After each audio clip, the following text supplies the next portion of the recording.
Income tax 2020. Renting part of property. Come in, relax with income tax 2020.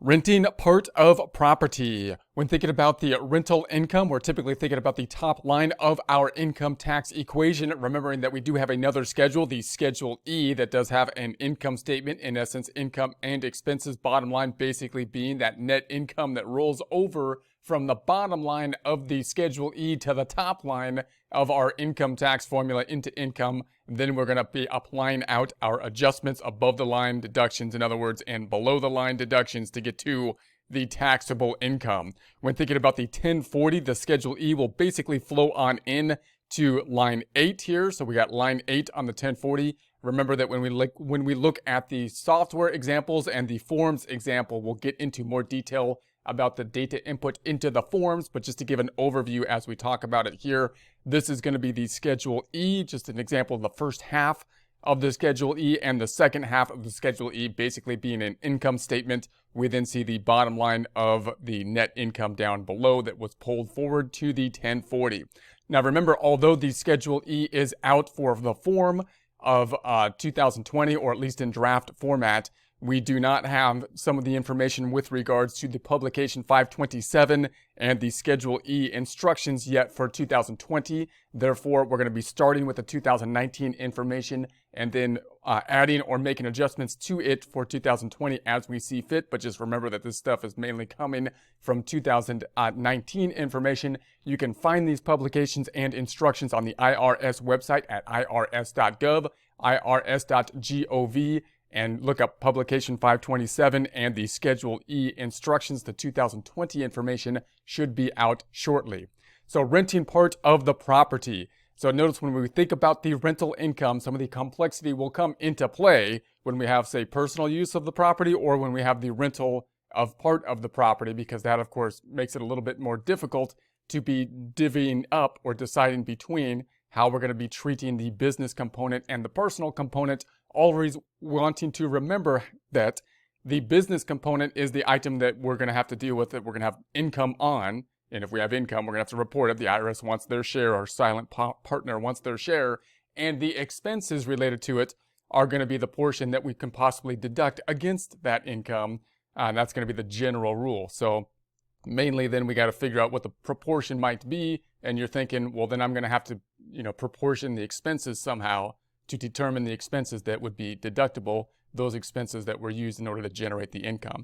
So if you rent part of your property, you must divide certain expenses between the part of the property used for rental purposes and the part of the property used for personal purposes, as though you actually had two separate pieces of property.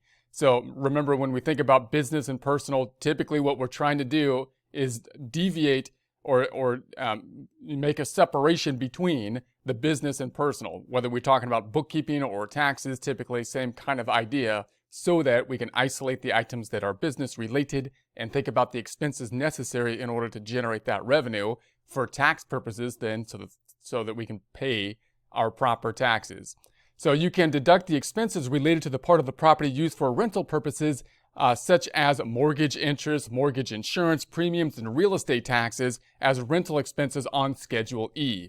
So you can also deduct as rental expenses a portion of other expenses that are normally non-deductible personal expenses, such as expenses for electricity or painting the outside of the house and so on. These types of things that would be the maintenance type of stuff that if it was on your personal residence wouldn't be deductible, but if on business residence may be deductible. Note that some of these other items, if you're talking about personal property, if it was your home, for example, you may still be able to deduct, say, mortgage interest and whatnot and property taxes on the home. It just wouldn't be on the Schedule E. It would be on the Schedule A. Those are some of those weird things that are on there that are actually personally related, but you still get a deduction to them for whatever reason, that the tax code came up in the past, whether that be to help incentivize people to be able to purchase a home, or whether that be because the people that built the homes, got that deduction involved so that they can, get more money for building homes. But in any case, those might be deductible on the Schedule A, and then you got some of those items that would not be deductible if it were your home, such as the maintenance. But if it was a business, rental property in other words, then possibly you can get the deduction there. So there is no change in the type of expenses deductible for the personal use part of your property. Generally, these expenses may be deducted only if you itemize your deductions on Schedule A, Form 1040 or 1040 SR. You can't deduct any part of the cost of the first phone line, even if your tenants have unlimited use of it. You don't have to divide the expenses that belong only to the rental part of the property. So obviously if you have, expenses that you did maintenance on just the rental portion, like you painted the rental portion, but you didn't paint the non-rental or personal portion, then obviously you're doing something directly applicable to that rental portion, and therefore you can deduct that on the Schedule E most likely. However, if you do something to the entire house, such as painting the entire house, then of course you have some of it business, some of it personal, and you would think you would have to divide out in some way, use some kind of ratio allocation of the business and personal in that case. So for example, if you paint a room that you rent or pay premiums for liability insurance in connection with renting a room in your home, your entire cost is a rental expense because you painted the room that you're renting. If you install a second phone line strictly for your tenant's use, all the cost of the second line is deductible as a rental expense. So if you put a second line in just for the rental line, then that could be a rental expense. You can deduct depreciation on the part of the house used for rental purposes as well as on the furniture and equipment you use for the rental purposes. Now that's where the confusion or kind of comes into play there oftentimes is with the depreciation, because now you're depreciating part of the property, which can be a little bit confusing. You got the same kind of allocation because you have to calculate the depreciation, which is the allocation of the cost over the time period that it's going to be used, or whatever time period the IRS is requiring. And then you also have to be allocating or proportioning the amount that should be allocated for, business use versus the amount of the property that is personal. So how to divide expenses. If an expense is for both rental use and personal use, such as mortgage interest or heat for the entire house, you must divide the expense between rental use and personal use. You can use any reasonable method for dividing the expense. So we're going to have to use some kind of, allocation method. So you can use any reasonable method that they're saying here. It may be reasonable to divide the cost of some items, such as, for example, water, based on the number of people using them. So notice this is kind of like activity-based allocation. Like, what are you going to use for a ratio analysis breakout for certain type of expenses? There might be some different things that you might be more reasonably using for different types of expenses, or you might try to use one kind of allocation ratio base for all expenses in essence. The two most common methods of dividing expenses are 1, the number of rooms in your home, and 2, the square footage of your home. So I would think, normally you would think the square footage might be the most accurate for just normal if you're just going to use one kind of ratio allocation. And that would basically mean that you're going to take the square footage of the part of the rental property that you are renting, and you're going to take the square footage of the entire home, and you're going to divide the square footage of the amount that you are renting to the entire home. And that proportion, then a percentage, you can make it a percentage, a ratio, divided out percentage ratio, is what you can then take all of the expenses that would be for the entire home, such as possibly the interest, mortgage interest, and painting and repairs of the entire home, and use that ratio to allocate the expenses for business and personal use.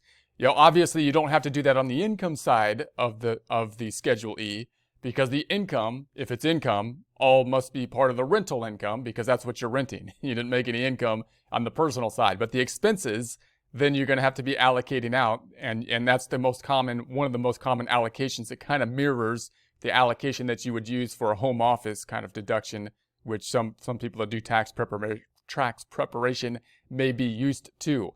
But they are saying that you can use other methods as well. So especially if you're looking at situations where you have a lot more people in one space than the other space, it might be disproportionate to the people living in one portion of the property versus the other portion of the property. And if that's the case, you might use some kind of other allocation method for things like utility type of things, right? You might be allocating, it wouldn't make sense then to allocate possibly the use of the water, as the example they give here, evenly, or using a square footage basis. If there's a different number of people that live in some portion than the other, you might then use some kind of ratio analysis based on the number of people that are using the water. So you could see how that might be a activity base that you can base your ratio on that might be more appropriate than simply a square footage type base.